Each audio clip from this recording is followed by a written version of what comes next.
Bonsoir à tous et bienvenue dans ce point de l'actualité. Le 10 octobre de chaque année marque la journée mondiale de la santé mentale. Pour l'OMS, l'Organisation mondiale de la santé, c'est une occasion de sensibiliser l'opinion publique sur cette maladie et mobiliser les énergies en faveur d'une meilleure prise en charge des patients. Ce dimanche, la Côte d'Ivoire commémore l'événement à travers le programme national de santé mentale. Une autre journée célébrée ce dimanche, l'abolition de la peine de mort qui gagne du terrain sur tous les continents, mais le combat pour l'abolition universelle de la peine capitale continue.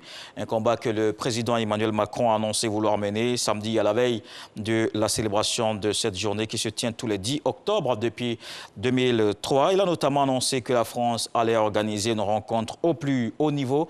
Celle-ci doit rassembler les sociétés civiles des États appliquant encore la peine de mort pour les convaincre de l'abolir.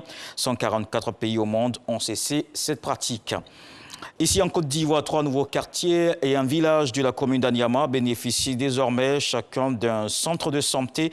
C'est une action du conseil municipal qui souhaite rapprocher davantage le système sanitaire des populations.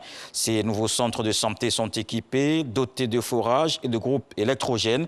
Ce dimanche, le maire Abidou Sila a procédé à la remise officielle des 10 infrastructures qui ont coûté environ 245 millions de francs CFA.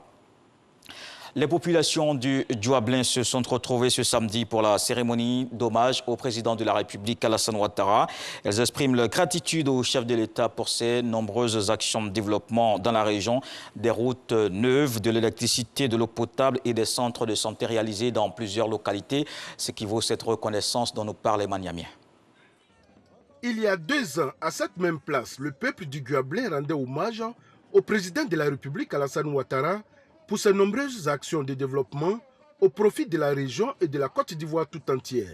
Ce week-end encore, rebelote.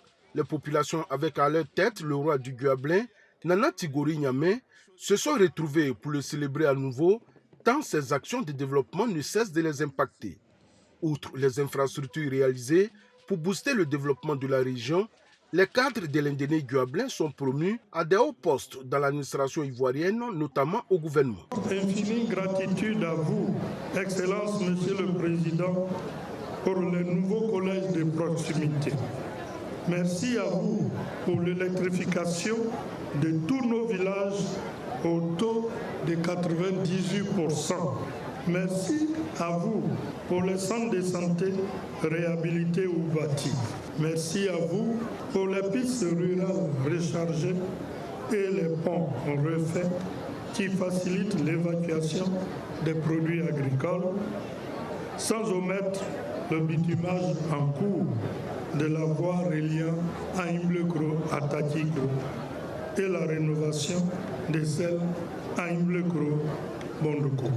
Le président du Conseil économique, social, environnemental et culturel, Dr Akawele, s'est réjoui de cette cérémonie. Pour lui, la reconnaissance est une valeur à cultiver. Nous avons raison d'être reconnaissants pour ce que le président de la République fait et nous avons encore plus raison de lui rendre hommage. Cet hommage, nous le lui devons en réponse à l'œuvre de développement et de progrès qu'il accomplit chaque jour comme un impérieux devoir vis-à-vis de son peuple. Pour cette cérémonie d'hommage, les populations sont venues des 3 régions du district de la Komoué pour témoigner leur admiration au chef de l'État pour son leadership gagnant. La route, vous avez vu, de Bongwanou à Nimblekro, nous avons fait 1h45 pour arriver. Si c'était avant, nous allons faire 3 heures du temps. Et c'est ce que nous recherchons. Pour le haut patron de la cérémonie, Théophile Awandoli, le président de la République, Alassane Ouattara, mérite d'être encouragé car selon lui, il est le véritable disciple d'Oufo-Boigny, le père fondateur de la Côte d'Ivoire moderne. Ces journées de reconnaissance, ces journées d'hommage, je crois que ça devait se multiplier. Pour qu'après tout, le président Ouattara, c'est un être humain, qu'il ait le courage de continuer. Les populations du Djuablin ont assuré au président de la République qu'elles lui seront toujours fidèles, car, diront-elles, c'est grâce à lui que leur région compte parmi les plus belles de la Côte d'Ivoire. Dans le reste de l'actualité, en Tunisie, au moins 6000 personnes sont descendues dans la rue ce dimanche à Tunis. Une manifestation contre le président Kais Saied depuis qu'il s'est arrogé les pleins pouvoirs. Le 25 juillet 2021, le gros des protestataires s'était massé devant le théâtre municipal. Malgré un filtrage et beaucoup de contrôles, les manifestants ont convergé vers l'avenue Bourguiba à l'appel de différentes formations opposées au président, dont le parti d'inspiration islamiste Ennahda. Une portion de l'avenue Bourguiba était néanmoins interdite aux manifestants.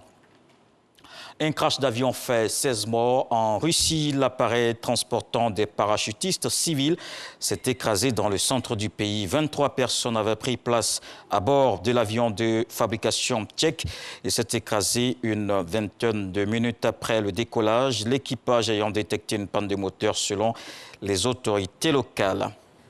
Le prochain rendez-vous avec l'actualité, c'est à 20 h. Je vous retrouve avec beaucoup de plaisir.